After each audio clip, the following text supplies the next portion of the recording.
የሃይማኖት ቃል አስተማራቸው ይላል። በወንጌሉ እንደሰማችሁት የቅዱስ ዮሐንስ ወንጌል ምዕራፍ 2 ከቁጥር 12 እስከ ፍጻሜ ያለው በዕለተ ምኩራብ የተነበበው ወንጌል ነው። የዛሬው ሶስተኛው የአብይ ጾም ሰንበት ምኩራብ ይባላል። ምን ይባላል? ምኩራብ ማለት የአይሁድ ቤተ ጸሎት ማለት ነው። ወይም በአጠቃላይ ክርስቶስ ስለ ቤተ መቅደሱ ስለ እግዚአብሔር ቤት ክብር ያስተማረበት ትምህርት ነው ማለት ነው። በቤቱ ኑረን ቤቱን አክብረን እንድንከብር እግዚአብሔር ይርዳል። ትልቁ የዛሬው ትምህርት የቤተ መቅደሱ ክብር፣ በቤተ መቅደሱ የሚያገለግሉ አገልጋዮች ለመቅደሱ ክብር እንዲሰጡ፣ በቤተ መቅደሱ ለጸሎት የሚመጡ ምዕመናን ለቤተ መቅደሱ ክብር እንዲሰጡ ክርስቶስ አጽንዖት ሰጥቶ ያስተማረበት ነው። ከማስተማርም አልፎ እርምጃም የወሰደበት ዕለት ነው። ማስተዋል ይጠበቃል። እነዚህ ነው የሚለው ጌታችን መድኃኒታችን ኢየሱስ ክርስቶስ በቃና ዘገሊላ የመጀመሪያውን ተአምር ካደረገ በኋላ ወደ ቅፍርናሆም ወረደ ይላል። በዛም ጥቂት ቀን ኖረ። ሊቃውንት 11 ቀን ብቻ ነው በቅፍርናሆም የተቀመጠ ይላሉ።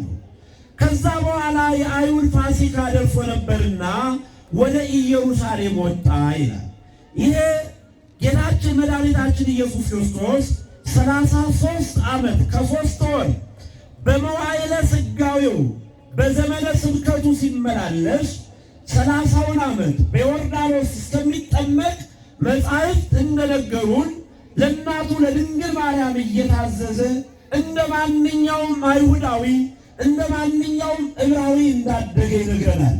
በእርግጥ አልፎ አልፎ በቤተ ምኩራብ እየተገኘ ቃሉን እየሰጠ ተአምር እያደረገ ጸሐፍት ፈሪሳውያን ሽማግሌዎች እየተደነቁበት እንዳደገ በሉቃስ ወንጌል ምዕራፍ 2 የሚተረክ ታሪክ አለ። ከ30 ዘመኑ በኋላ በዮርዳኖስ ወንዝ ከተጠመቀ በኋላ 40 ሌሊት 40 መዓልት በገዳመ ቆሮንቶስ ከጾመ ከጸለየ በኋላ ደቀ መዛሙርቱን ሰብስቦ የመጀመሪያ ተአምር ያደረገው በቃና ዘገሊላ ነው። ከዛ በኋላ ወደ ቅፍርናሆም ወረደ። ጌታችን በዛ ሰዓት 4 ፋሲካ አክብሯል ይላል። በ3 ዓመት ከ3 ወር ስንት ፋሲካ? በአራተኛው ፋሲካ የተሰቀለበት ፋሲካ ነው። 3ቱን ፋሲካ ያስተምርበት ነበረ ይላል። አሁን ሊቃውንት ኢየሱስ ክርስቶስ የአይሁድን ፋሲካ ለማክበር ወደ ኢየሩሳሌም የወጣው ማንኛውም የአይሁድ ወንድ ልጅ ከተወለደ ጀምሮ በኢየሩሳሌም በቤተ መቅደስ ተገኝቶ ያንን እስራኤል ከግብፅ ባርነት ነፃ የወጡበትን የፋሲካውን መታሰቢያ የማክበር ግዴታ ነበረበት። ክርስቶስ ይህንን ሕግ ለመፈጸም ነበር የሄደው። በዚህ ፋሲካ ደግሞ አንድ ነገር ገጠመው ይላል። ወደ ኢየሩሳሌም ወደ ቤተ መቅደሱ ገባ ይላል። በገባ ጊዜ ቤተ መቅደሱ ግቢው እንዳልሆነ ሆኖ አገኘው። ምን ሆኖ አገኘው? ምን እየተሰራ አገኘው? ሰዎች ተሰብስበው እየጸለዩ መስዋዕት እያቀረቡ አይደለም ያገኛቸው። ምን እያደረጉ ነበር? አልሰማችሁም? ቅድም ገበያ እየተገበያዩ ነው ያገኛቸው። ይገርማችኋል። ገበያ መገበያየት ብቻ አይደለም። አሁን የቆምንበት ምን ይባላል? ይሄ እስኪ ንገሩ። አውደ ምሕረት እስኪ በሉ። የምህረት አደባባይ በሉ። አልቅሳችሁ እንባችሁ የሚታበስበት፣ የተጨነቃችሁ ችግራችሁ የሚፈታበት፣ የጸለያችሁ የጸሎታችሁ መልስ የምትቀበሉበት፣ ንስሐ የገባችሁ ቁርባኑን የምትቀበሉበት የምህረት አደባባይ ነው። ክብር ለእግዚአብሔር ይሁን። በዚህ ምህረት አደባባይ ነው ሰንሰ ምን ይባላል? ይሄ አውደ ምሕረት በሉ እስኪ። አውደ ምሕረቱ ምን ሆኖ ነበር መሰላችሁ? ጉሊት ገበያ ሰዎች መደብ ሰርተው ድንጋይ ኮልኩለው ርግብ የሚሸጡ ለመስዋዕት፣ ዋኖስ የሚሸጡ፣ በግና ፍየል የሚሸጡ፣ በሬ የሚሸጡ ነጋዴዎች ተሰብስበዋል። ገበያ ካለ ደግሞ እንደምታውቁት ግርግር አለ አይደለም? የገበያ ግርግር ደግሞ ለማን ይመቻል? ተናገሩ። ስለዚህ እነማንም አሉ ማለት ነው? ሌቦች አሉ፣ ወንበዴዎች አሉ። ገበያ ተገቢቷል፣ ገበያ ተጀምሯል። የት ውስጥ ነው? ቦታው የት ነው? ንገሩኝ፣ የት ነው ቦታው? አውደ ምሕረቱ ግቢው ውስጥ። ያውም ይገርማቸዋል፣ ያ ቤተ መቅደስ እስራኤል በኃጢአታቸው ምክንያት ሰሎሞን የገነባው ቤተ መቅደስ ናቡከደነጾር ኢየሩሳሌምን አጥፍቶ መቅደሳቸውን አፍርሶ ከባቢሎን ስደት በኋላ ዘሩባቤል 46 ዓመት ደክሞ ያሰራው ቤተ መቅደስ ነው። ስንት ዓመት አልኳችሁ? ስንት ዓመት የፈጀ ቤተ መቅደስ? 46 ዓመት የተገነባ ቤተ መቅደስ፣ እጅግ ልዩ ድንቅ የሆነ የኢየሩሳሌም ከተማ ድምቀት የሆነ ቤተ መቅደስ ነው። ይሄ መጽሐፋዊ ነው የምነግራችሁ። በማቴዎስ ወንጌል ምዕራፍ 24 የደብረ ዘይት ትማሩታላችሁ። በምስራቅ በኩል ሐዋርያት ጌታን ምን ብለው ጠየቁት? ይሄ ቤተ መቅደስ እንዴት እንደሚያምር ታያለህ አሉት ይላል አይደል? ሕንፃውን እያዩ አሰራሩን እያዩ ጌታን ጠይቀውት ነበር። ጌታ ምንድን ነው ያላቸው? እውነት እውነት እላቸዋለሁ ድንጋይ በድንጋይ ላይ ሳይፈርስ አይቀርም ያላቸው። የሚያምር ነው፣ አሰራሩ ጥሩ ነው። ውስጡ ግን የሚፈጸመው ነገር በጣም የሚያሳዝን ነበር። ቤተ መቅደሱ ከጸሎት ቤትነት ወደ ንግድ ቤትነት ተቀይሯል ማለት ነው። ወደ ምን? እየሰማችሁ ነው? ግን አሁን ሁላችሁም እኔ አውቃለሁ አይምሯችሁ የት እንደሄደ። የዛሬዋን ቤተክርስቲያን እያሰባችሁ ማለት ነው። የቆምንባትን ቤተክርስቲያን የምንጸልይባትን ቤተክርስቲያን እያያችኋት ነው። ያን ጊዜ አይሁድ ተሰብስበው የፋሲካ በዓል ደርሷል፣ የፋሲካ ገበያ ያደረጉት በጉን፣ ላሙን፣ በሬውን፣ ዋኖሱን፣ ርግቡን፣ እህሉን እንደውም ወርቅ የሚለዋወጡ ሁሉ ገንዘባቸውን ይዘው መቅደሱ ውስጥ አገኛቸው። ጌታም እንዲህ አለ ይላል፣ የአባቴን ቤት የንግድ ቦታ አታድርጉት። እስኪ በሉ ሁላችሁ። አይሰማኝም። ቤቴ አለ እንደገና የጸሎት ቤት ይባላል። ይሄ ቤት የምን ቤት ነው? የምን ቤት አይደለም? የንግድ ቤት አይደለም። መሸቀጫ አይደለም። መለወጫ አይደለም። መሻሻጫ አይደለም። ስለዚህ ያን ይሄ ቤት የጸሎት ቤት እንጂ የንግድ ቤት አይደለም አለና ወገበ መቅሰፍተ ጥብጣቤ ዘሀብን አለ። ጅራፉን ገመደ፣ ጅራፍ አበጀ። ከዛ የነበሩትን ወሰደደ ኩሎ አባግአኒ ወአልህንተ፣ ይሸጡ ይለወጡ የነበሩ በሬዎችን በጎችን በሙሉ በጅራፍ እየገረፈ አስወጣቸው። በምን በምን ያዙ? በምን ምን አደረጋቸው? እየገረፈ አስወጣቸው። ወገዝታ ማዕዳቲሆሙ ለመወልጣን፣ ደግሞ ርግብ ለመሸጥ ከፍ ብለው ገበያተኛው ሲገባ እንዲታዩ ድንጋይ ኮልኩለው አውደ ምሕረቱ ላይ ቁጭ ብለው የነበሩትን ደግሞ አፈረሰባቸው፣ ገለበጠባቸው። ወዘረወ ወርቆሙ ለመወልጣን፣ ገንዘብ የሚቀባበሉትን ደግሞ ገንዘባቸውን በተነባቸው፣ አስወጣቸው ይላል። ቤቴ የጸሎት ቤት ነው አላቸው። ሊቃውንት ለምንድን ነው ጌታ የሚያደረገው ቢሉ ምስጢራዊ ትርጉም አለ። በእርግጥ ጌታ በገባበት ሰዓት መቅደሱን በዚህ ሁኔታ ነው ያገኘው። ዋናው ግን ቤቴ የሚለው ሰውነታቸውን ነው ይላል። የማሰውነት ቤተ መቅደስ ማለት የማሰውነት ነው።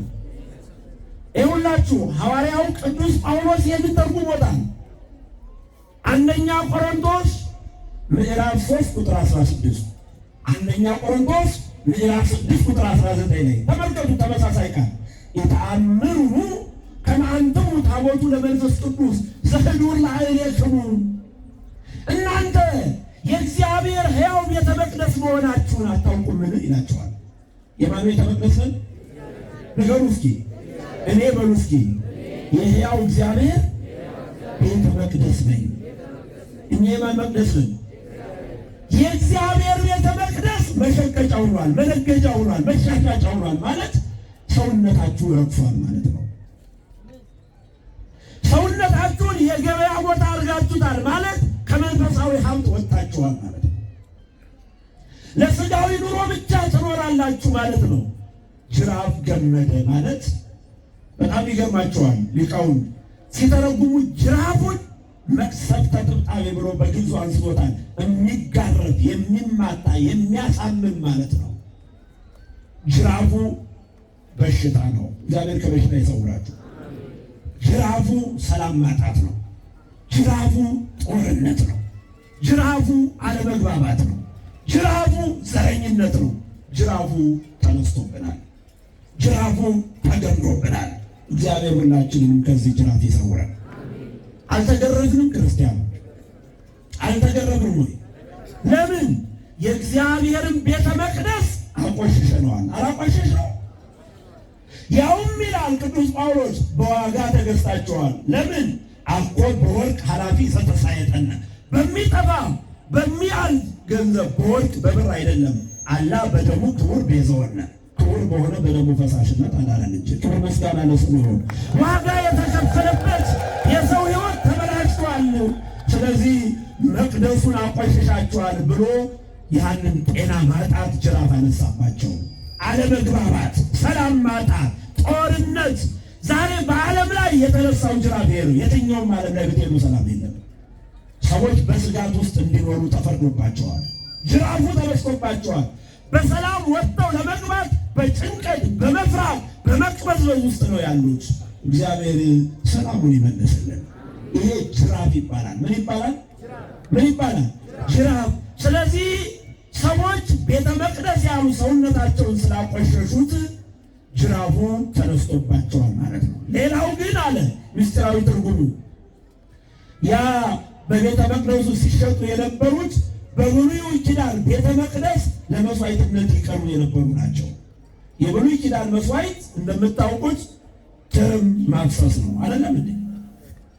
የቻለ በሬ፣ ያልቻለ በግ፣ ድሃ ከሆነ ርግብና ዋኖስ ይዞ የመቅረብ ግዴታ አለበት። ማንም ኃጢአት የሰራ ሰው ወደ ቤተ መቅደስ ሲመጣ መስዋዕት ደም የሚፈስበት መስዋዕት ይዞ ይመጣል። ካህኑ ይጸልይለታል። ኃጢአቱን ወደ እንስሳው ያስተላልፍለታል። እንስሳው ይሰዋል ማለት ነው። በጅራፍ ገርፎ አስወጣ ማለት መስዋዕተ ኦሪት አለፈ፣ ወጣ። መስዋዕተ አዲስ ኪዳን ክርስቶስ ገባ ማለት ነው። ደስ ይበላችሁ ክርስቲያኖች። ይህን ለማለት ደግሞ ጌታችን መድኃኒታችን ኢየሱስ ክርስቶስ ካስተማራቸው በኋላ አይሁድ ተሰበሰቡ። ቤተ መቅደሱ ከጸዳ በኋላ አሁንም እግዚአብሔር መቅደሱን ያጽዳልን። ዛሬስ ምን እያደረግን ነው? አንዳንድ ሰዎች ምናልባት ቤተ ክርስቲያን በልማት ራሷን ለመቻል የምታደርገውን የልማት ስራ የመንቀፍ ይመስላቸዋል። እሱ አይደለም። ትልቁ ምስጢራዊ ትርጉሙ ሕይወታችሁን አታቆሽሹት፣ ሰውነታችሁን ቤተ መቅደሳችሁን ጠብቁት፣ አንጹት ነው። ከጸዳ በኋላ መጡና ጠየቁት። እየሰማችሁ ነው? እስኪ አንተ የእግዚአብሔር ልጅ ከሆንክ አባቴ ብለኸዋል አሉ። የማንም ቤት ነበር ያላቸው? የአባቴ ቤት አይደል? አባቴ ነው እግዚአብሔር ብለሃልና ምን ምልክት ታሳየናለህ አሉት። ይህንን መቅደስ አፍርሱት፣ በ3 ቀን አስነሳዋለሁ አላቸው። መቅደሱ ምን በሉት? ምን አደርገዋለሁ? በስንት ቀን? ተሰበሰቡና ምን አሉ አይሁድ? እንዴ 46 ዓመት ቤተ መቅደስ ለመገንባት የደከምን ሰዎች ገንዘባችን ያፈሰስንበትን መቅደስ እንዴት አፍርሱት ይለናል? ደግሞ 46 ዓመት የሞላውን መቅደስ እንዴት በ3 ቀን እሱ ይሰራዋል አሉ። አንድ ምስጢር ተናገረ፣ ግን ማንም አላስተዋልም ይላል። ይሄ ምስጢር መቼ ተገለጠ ይላል እዚሁ ወንጌሉ ላይ። ክርስቶስ ከተነሳ በኋላ ደቀ መዛሙርቱ አስታወሱት። እግዚአብሔር ምስጢሩን ይግለጥልን። ስለ ሰውነቱ ቤተ መቅደስ ይናገር ነበረ ነው የሚለው። ስለምኑ? ስለ ሰውነቱ። ትልቁ የትምህርቱ መነሻ ስለ ሰውነት ነው ማለት ነው። ስለተሰራው ግንብ አይደለም። አሁንም የምንማረው ስለ ሕይወታችን ስለ ሰውነታችን ነው ማለት ነው። ከዛ ጌታ ስለ ሰውነቱ መቅደስ ተናገረ። መቅደሱን አፍርሱት፣ በ3 ቀን አስነሳዋለሁ ማለት ስለ ራሱ ነበረ። እሞታለሁ፣ በ3ኛው ቀን ተናገሩ። ምን እላለሁ? እነሳለሁ አላቸው። ከዛ አንዳንድ ሰዎች መጥተው ነገር መስራት ጀመሩ። እገሌ እኮ ኃጢአተኛ ነው፣ እገሌ እኮ በደለኛ ነው፣ እገሌ እኮ እንደዚህ ነው ማለት ጀመሩ። ብዙ ሰዎች ደግሞ ባደረገው ተአምር አመኑበት። ጌታ ግን አላመናቸውም ይላል። እነሱ አመኑበት፣ እሱ ግን ምን አላላቸውም? አላመናቸውም። ያውቅ ነበር ልቦናቸው ይላል። ስለማንም ደግሞ ሰው እንዲነግረው አይፈልግም። እያንዳንዱን ጌታ ያውቅ ነበር። ክብር ለስሙ ይሁን። እግዚአብሔር የሰውን ማቃጠር አይሰማም። ይሰማል። እግዚአብሔር ማንን ያህል ንገሩኝ። የእያንዳንዳችን ልቦና ያውቃል አያውቅም? ሰው በሰውኛ ሊፈርድብህ ይችላል። ሰው ኃጢአተኛ ሊል ይችላል። ሰው ደግሞ ከወደደም ጻድቅ ነው ሊል ይችላል። በእግዚአብሔር ዘንድ ግን ልብን ብቻ ነው የምትታየው። ማንም ለማን እንዲነግረው አይፈልግም። ጌታ ሁሉንም ያውቃቸው ነበር ይላል። ስለዚህ ዛሬ ቤተ መቅደሱ ክብሩ የተጠበቀበት ነው። የሐዲሲቷ ቤተ ክርስቲያን ተመልከቱ። ያ የአይሁድ ምኩራብ ነው። የሐዲሲቷ ቤተ ክርስቲያን ልጅ ሊቁ ቅዱስ ዮሐንስ አፈወርቅ ሲተረጉም ምን አለ? ምኩራብ አለመ ጸምረ ወቤተ ክርስቲያን ተሐጽቶ። ምኩራብ የተባለች የአይሁድ ምኩራብ ዛሃውን ማጉን ይዛ ፈተለች። ቤተ ክርስቲያን ግን ተጎናጸፈችው፣ ለበሰችው ክርስቶስን። ክብር ምስጋና ለስሙ ይሁን። ይህ ብቻ አይደለም። ምኩራብ አለ መጽሐፍ ጻፈች፣ ቤተ ክርስቲያን ምስጢሩን ተረጎመች። ምኩራብ ወይኑን ተከለች፣ ዘራች።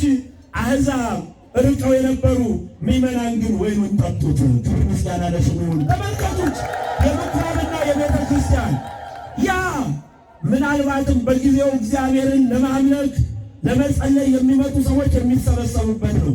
ዛሬዋ ቤተ ክርስቲያን ግን ለመዳን ነው የምንሰበሰብባት። ለምን አልኳችሁ? ለመዳን። ታዲያ ቤተ መቅደሱን ማክበር ግድ ይለናል። መጽሐፍ እንደሚል ቅዱስ ጽርሐ ወመንክር በጽድቅ፣ ቤተ መቅደስ ቅዱስ ነው በጽድቅም ድንቅ ነው አለ ዳዊት። ቤተ መቅደሱ ቅዱስ ነው። እውነት ለመናገር ዛሬ የሐዲስ ኪዳን ክርስቲያኖች ቤተ ክርስቲያንን ተዳፍረናል አልተዳፈርንም? ተናገሩ። ተዳፍረናል አልተዳፈርንም? ሰሞኑን ሰምታችኋል። በአዲስ አበባችን ከመዳፈራችን ብዛት የተነሳ እየቀደስን ፎቶ እየተነሳን ማህሌት እየቆምን ስልክ እየጎረጎርን እያስቀደስን አቋርጠን ሃሎ እያልን የእግዚአብሔር ችሎት መሆኑን ረስተን ቅዱስ መቅደስ መሆኑን ረስተን ዋዛና ፈዛዛ እያወራን ተቸግረን ስልክ ይዛችሁ እንዳትገቡ የሚል አዋጅ አልሰማችሁ? ሰምታችኋል? ለምንድን ነው ይሄ የሆነው? ከድፍረታችን ልክ የተነሳ ነው። በዙፋኑ በሚያስፈራው በሚያስደነግጠው በመለኮታዊ ዙፋን ፊት ቆመን ተራዋን የምናወራ የዓለምን ችግር አሁንም ይዘን የምንገባው እዛው ውስጥ ጭቅጭቁን፣ ንትርኩን፣ ዘረኝነቱን፣ በሽታውን ይዘን የምንቆም ይሄ ነው የንግድ ቦታ ማለት። ይህም ከዚህም ያልፋል። ምዕመናን ምንም አታውቁት ነገር አለ። በእግዚአብሔር ቤት እኮ ሰው እየተሻሻጠ ነው አይደል? የለም እንዴ? ይሄ ግልጽ ወጣ እኮ ነው። ይሄ ሁሉ እኮ ነው ጅራፍ ያመጣብን። ጦርነቱ የመጣ እኮ ከዚህ የተነሳ ነው። እግዚአብሔር ይማረን። ይሄ ውስጡን ለቄስ ተብሎ የሚታለፍ አይደለም። ሁላችንም ልናለቅስበት ልንጸልይበት የሚገባ በሽታ ነው። አባት ሆኖ ተሰይሞ አባት ሆኖ ያልተገኘበት ዘመን ላይ ያለ ነው። ካህን ተብሎ ተሹሞ ክህነቱን ያላከበረበት ዘመን ላይ ያለ ነው። መምህር ወንጌል ሰባኪ ነው ተብሎ የተናገረውን ቃል ያልሰራበት ዘመን ላይ ያለ ነው። ዘማሪው አንቆርቁሮ ዘምሮ ሰንበት ተማሪው ተሰብስቦ ዘምሮ ስንወጣ ተኩላ ሆነናል፣ አውሬዎች ሆነናል። እግዚአብሔር ይለውጣል። ይሄ ነው ንግድ ማለት ነው። ንግድ ምን እንደሆነ ታውቃለህ? ለምግብ ብቻ የተከተልካት ቤተክርስቲያን ማለት ነው። እንጀራ ለመብላት ብቻ የተሰበሰብክባት ቤት ማለት ነው። ቤቴን የንግድ ቤት አታድርጉት። እግዚአብሔር ሁላችን ይማረን። እዚህ ውስጥ ያላጠፋ የማይጠየቅ የለም። ማን ይማረን? ማን ይማረን? ማን ይቅር ይበለን?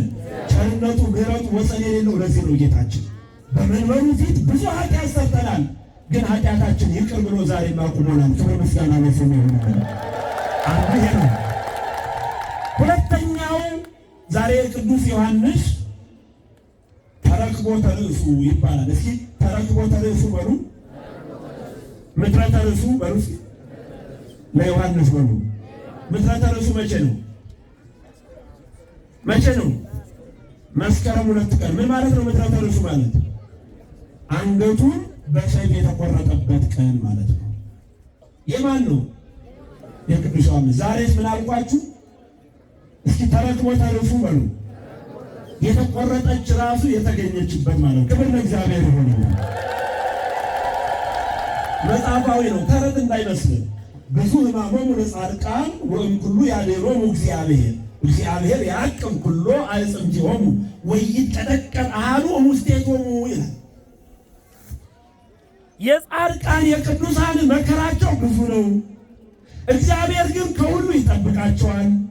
ከአጥንታቸው ፍላጭ አንዷ እንኳን አትጠፋም። ይህ እግዚአብሔር ቃል ነው። ክብር ለእርሱ ይሁን። ማያችሁ እሱን አምነው ተቀበሉት።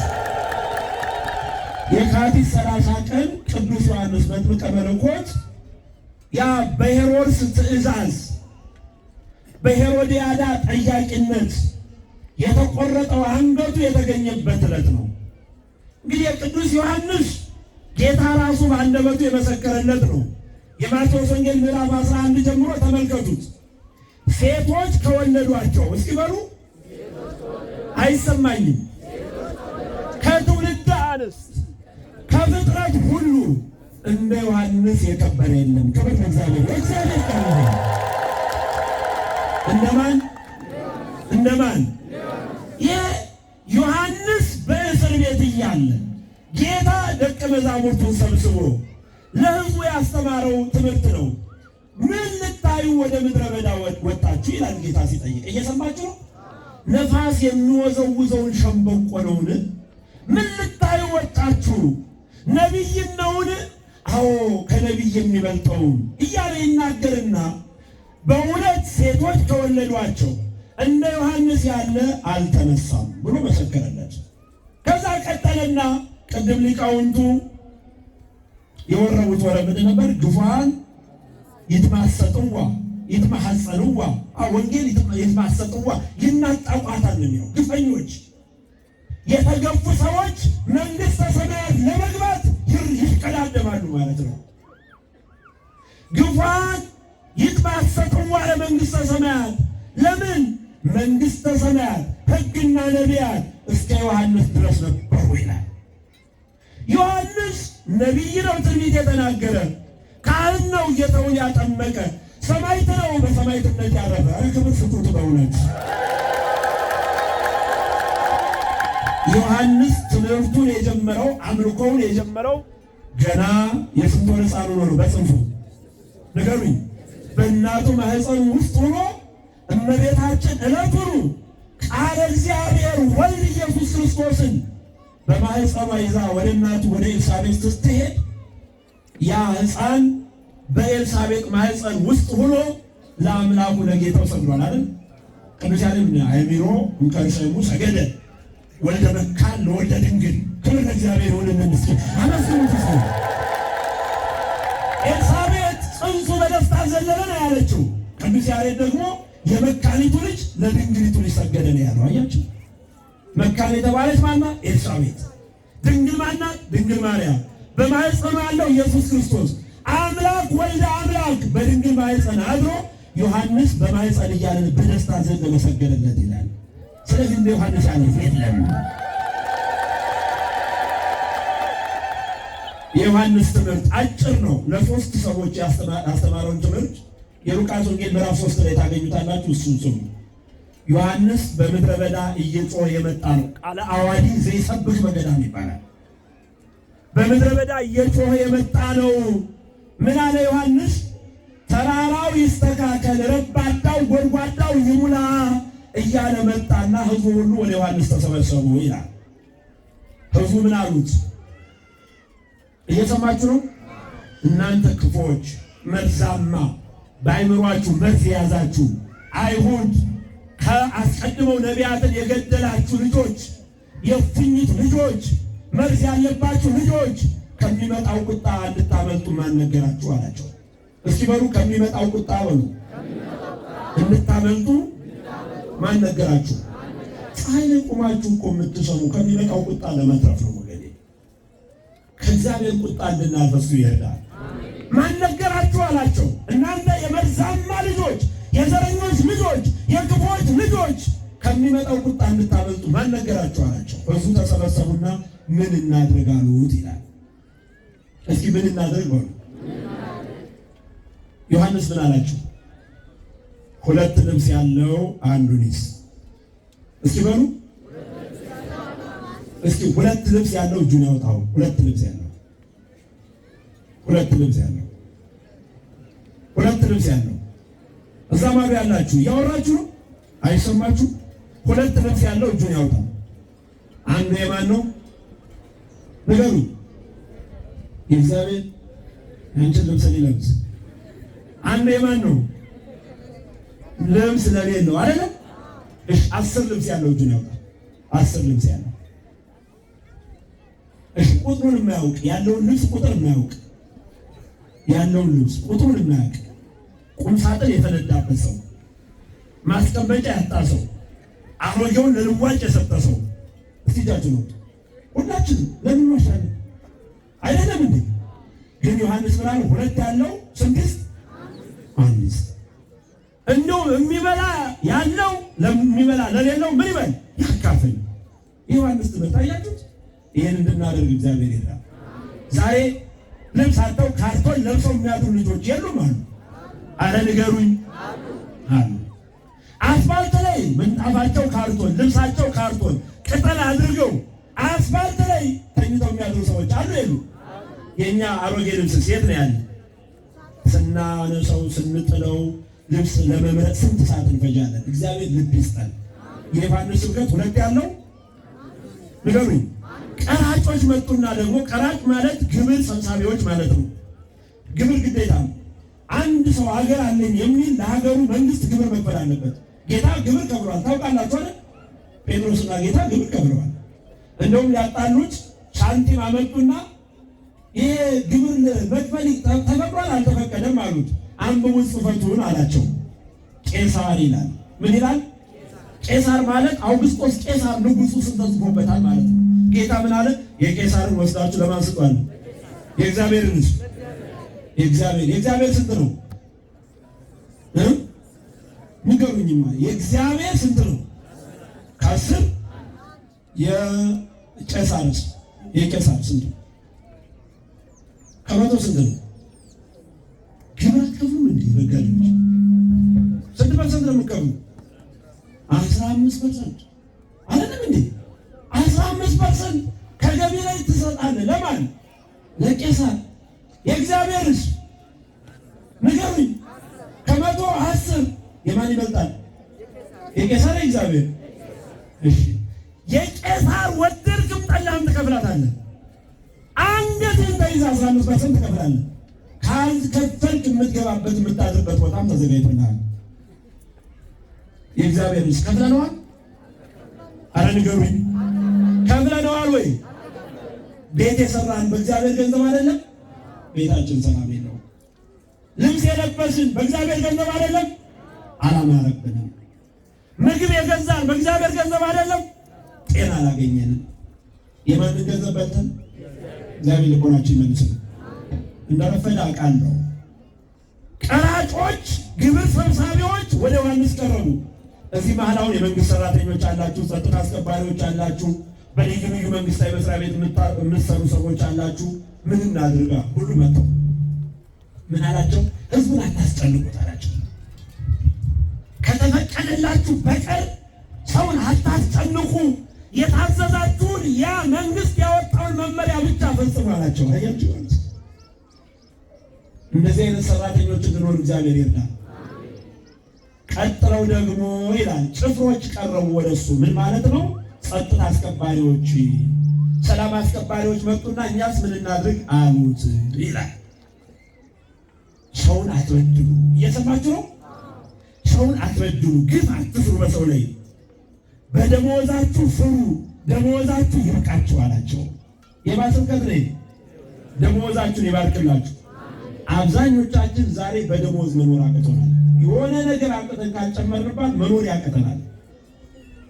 እግዚአብሔር በእውነቱ ሕይወታችን ይባርክልን። ይሄ የማትምህርት ነው፣ የማትምህርት ነው። ይህን እያለ እያስተማረ ልክ እንደ ጌታ መምህር ወመገስጽ ዘያለሉ ለገጽ ነውና ያ ሄሮድስ ወንድሙን ገሎ ሚስቱን ቀምቶ አግብቶ የወንድሙ ሚስት ሄሮድያዳ በቤተ መንግስት ቁጭ ብላ ዮሐንስ አየና ተው ወንድምህ ፊልጶስ ቢሞት ሚስቱን ማግባት አይገባም፣ ይሄ አግባብ አይደለም አለው። ሄሮድስ ሕዝቡ ሁሉ ስለሚያከብሩት ሰምቶታል። ሄሮድያዳ ተናደደች። እየሰማችሁ ነው? አሁን ይሄ ሰባኪ መጥቶ ከንጉሱ አለያይቶ ከቤተ መንግስት አስወጥቶ ተራ ሴት ሊያደርገኝ ነው ብላ ቂም ያዘችበት። ዮሐንስ ግን እውነቱን ነው የተናገረ። አንድ ቀን ምቹ ቀን ትፈልግ ነበር ዮሐንስን ለመግደል። ንጉሱ የልደቱን በዓል ሲያከብር ሕፃን ልጇ ብላቴናዋ ዘፈን የምትችል እስክስታ የምትወርድ ልጅ በንጉሱ ፊት ነገስታቱን መኳንንቱን እያስደሰተች ትዘፍን ጀመረ። ተነሳና ሄሮድስ የመንግስቴን እኩሌታም ቢሆን እሰጥሻለሁ፣ የምትፈልጊውን ጠይቂኝ አላት። ምንን ቢሆን አላት? ሄደችና ለእናቷ ንጉሥ እኮ ቃል ገባልኝ ማለልኝ፣ ምን ልጠይቀው? የመንግስት እኩሌታ ድረስም እሰጥሻለሁ አለኝ አለቻት። ሞኝ ነሽ እንዴ? የመንግስት እኩሌታ ምን ያደርግልናል? ሙሉ መንግስቱን እንይዘ የለ ዮሐንስ ከሌለ እኮ እኔ ንግስት ነኝ፣ ሙሉ መንግስቱ የኛ ነው። እንዲህ በያት፣ ከቤተ መንግስት ሊያወጣን የፈለገውን ዮሐንስ አንገቱን ቆርጠህ በወጭት አድርገህ ስታይ ነው አለቻት። ሄዳ ለሄሮድስ ነገረችው። አዘነ ይላል። ግን ቅዱስ ያሬድ ምንድን ነበር ያለው? ወብሔሶ ለሄሮድስ ይብላ መሐላሁ አሜንተ ርሶ ለዮሐንስ መጥምቅ። ምን ነው መሐላውን ቢክድ ቢቀርበት የዮሐንስን ራስ ከሚያስቆርጥ ግን የነገስታት ቃል ነው የንጉሥ ቃል ነው አይገሰስምና ዮሐንስ በታሰረበት እስር ቤት አንገቱ ተቆርጦ እንዲመጣ አደረጋት። ለብላቴናዋ ሰጧት። ወስዳ ለሄሮድያዳ ሰጠቻት።